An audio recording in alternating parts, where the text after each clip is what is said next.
আসসালামু আলাইকুম বন্ধুরা, সবাই কেমন আছেন? আলহামদুলিল্লাহ আমি ভালো আছি। আজকে আমি ঘি বানা দেখাবো। তাই প্রথমে কড়াইতে আমি দুধের সর দিলাম, দিয়ে আস্তে আস্তে নাড়া দিচ্ছি যাতে নিচে তলা লেগে না যায়। জাল থাকবে মিডিয়াম টু লোতে, আর আস্তে আস্তে নাড়া দিব, বারবার একটু করে নাড়া দিব যাতে তলা থেকে না যায়। বন্ধুরা, বাসায় তো সবাই দুধ কম বেশি দুধ খান।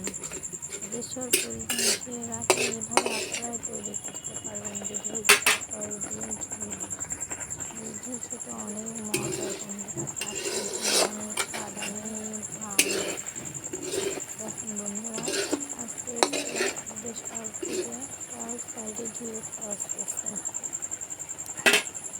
তাই আস্তে আস্তে আমি নাড়া দিচ্ছি যাতে তলায় লেগে না যায়। দেখেন বন্ধুরা, এখন প্রায় অনেকখানি ঘি উঠে এসেছে। সাইড থেকে দেখেন আস্তে আস্তে আস্তে ঘি কেমন করে বের হচ্ছে, বুদবুদ শব্দ করতেছে সব সাইডে। এখন আমি চামচ দিয়ে আস্তে আস্তে একটু করে ঘি তুলে নিচ্ছি ফ্রিজে।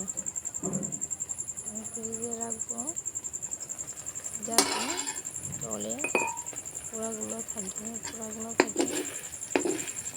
আর উপরে সুন্দর করে ঘিটা থাকে। তাই চামচ দিয়ে দিয়ে দিয়ে আস্তে আস্তে আমি তুলতেছি।